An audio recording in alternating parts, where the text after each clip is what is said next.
Beam Squad, I love you just the way you are. You are perfect in my eyes, and I hope you know that. Unfortunately, a lot of recruiters do not feel the same, and they will judge you exclusively on your resume. In 2024, we want to avoid these 5 mistakes that I see all the time. I've looked at over 2 million resumes in this last year, and these are the pitfalls that I see way too often. We're better than that. Let's just avoid these traps and get that career, get that job that we want in 2024. I love every resume created on Beam Jobs equally. I just love some a little more equally than others. And the ones that really irritate me are the ones where my BS meter is ringing and just cannot be quieted. Look, if you are writing nonsense and generic language on your resume, the recruiter is going to see right through that. How do we solve this problem? How do we make sure that we're being pointed and specific? Include metrics. I don't care if these metrics are completely made up. I don't care if they're estimates. If you focus on metrics on your resume, you will be more likely to get an interview. Our data suggests that wholeheartedly. There is no other bigger shortcut to getting more interviews than including metrics. How many emails did you send? Did you do something in class that was exceptional, that got a grade a certain percentage above other grades? Did you sell a certain quota? Did you get a certain amount of traffic to a website? I don't care what the metric is. Focus on metrics because that is how we measure performance, right? When you go to a performance review with your employer, they want to know what measurable impact you had on the business. The more you communicate your measurable impact on your resume, the more likely you are to get an interview. Metrics, metrics, metrics. Estimates, rough estimates, top of your head guesses. I don't care. Include numbers, please. Look, in the name of admitting mistakes, I came in hot last time. I came in a little hot. So this one cooled down a bit, but the point stands that everyone wants to feel special. Everyone wants to be wined and dined.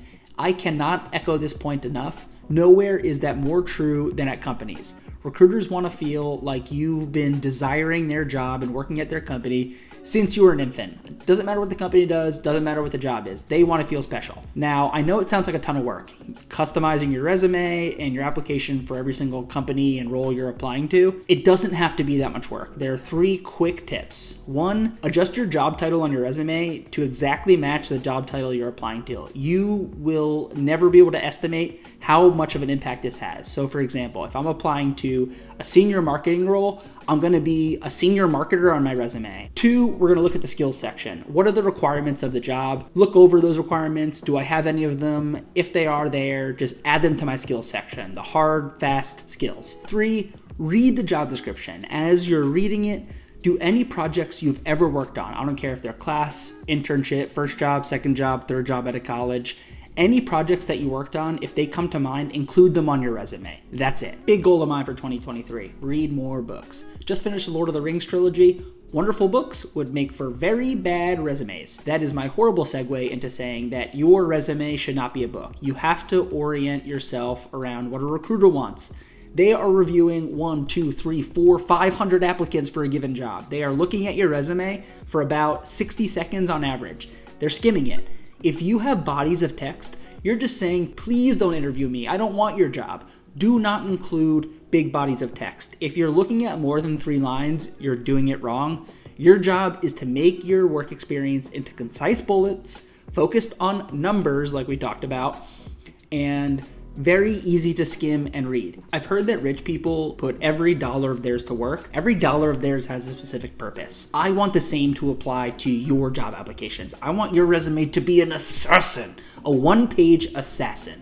Every resume that you create should have a very specific purpose to land a job at a specific company in a specific role that you're applying to. One of the biggest things that I see on resumes that leads to an instant no is the jack of all trades.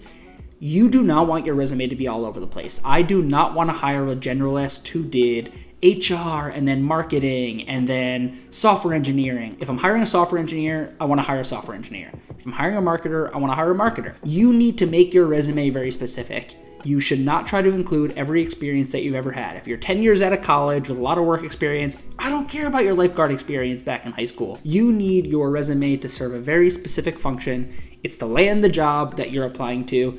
So you need to not only just customize your resume, you need to make your resume specific, right? You should have a different base resume for every single job title you're applying to. So for example, I was applying out of college to data analyst jobs, to business analyst jobs, to business intelligence analyst jobs. I had a specific resume for each of those functions. Each of those functions was just a little bit different, and I wanted to highlight different skills for each of those functions. Take the time, it's worth it.